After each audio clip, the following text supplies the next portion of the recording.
Hello everybody, Sara here from Black Sheep. It's week 3 of the make along. Now I am obsessed, as you can see from how much I have done. If you remember, when I spoke to you at the beginning of week 2, I was down here somewhere on my gingerbread mem. Look at that progress. I love this blanket. It is better than I ever wanted it to be. I just find that two-handed colour work really soothing. What I have done, so I was determined this weekend I was going to finish week 2. Haven't finished week 2, but I have got on to week 2. So there you go, because like I said, I did have an awful lot to do. So there's the reindeer legs dancing around. What I have done that has been a game changer for me this week, if you follow much of the stuff that I do, you'll know I don't like stitch markers. They get in the way, they annoy me. I've got an irrational hatred of stitch markers. There's no real reason. Oh my goodness, stitch markers have saved me on this. I was struggling on Friday night. I was doing these, and they were my nemesis on Friday night because I kept losing my place, couldn't get the rhythm in my head, and I kept having to undo rounds and undo rounds and undo rounds. So I came in here on Saturday and I bought some stitch markers, some Fripperies and Bibelot stitch markers, which are these teeny tiny little round ones, if you can see them. These are amazing because they don't get in the way. And then what I've done to signify the beginning of the round is I'm using one of our old snowflake ones from, I can't remember what Betwixtmas they were from, so I know that's where my steek starts. Okay, and then those measure my 36 stitch pattern repeat. That has made life a lot simpler. Now, we've had some interesting emails on the make along. So what I would say on the make along is don't sweat it.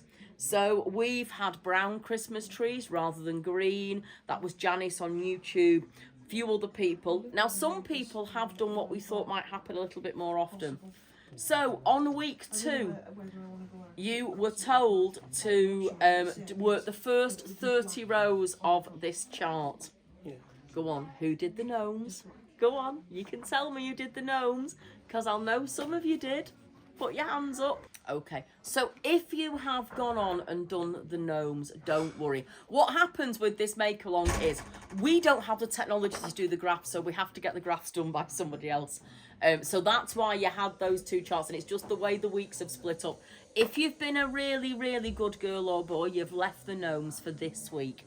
And if you've done that, then week 3, you are going to be making Christmas trees and gnomes. Okay, so those are your charts for this week.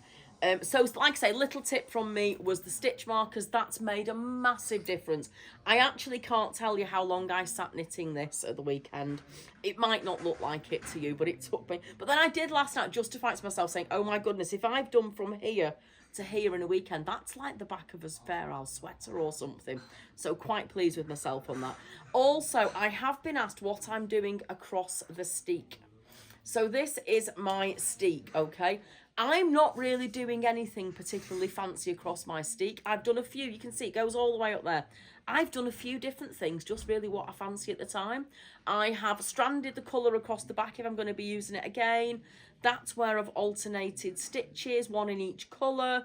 Then I've done stripes, then I've done patches of colour. Don't fret too much about the steek. I don't want us now to get ourselves in a bit of a frenzy about it because we're going to crochet it up. I've had a practice. Mine worked, which was good because the first time I did it, it didn't work. I've got to do a video showing mine. So don't fret about any of it. Enjoy the process. Enjoy the pattern. If your trees are brown like Jan, don't worry. If, you know, your holly's blue, it doesn't matter. It's about making it, enjoying it, and I am really loving this. So welcome to week 3. You'll find the pattern on the Black Sheep Wools website. Further down, if you go to the main project page on the Black Sheep Wools website, there's the pattern split by weeks. Further down, you'll see some enlarged charts as well, which I will say the enlarged charts are a bit of a lifesaver. There you go, guys. Enjoy it.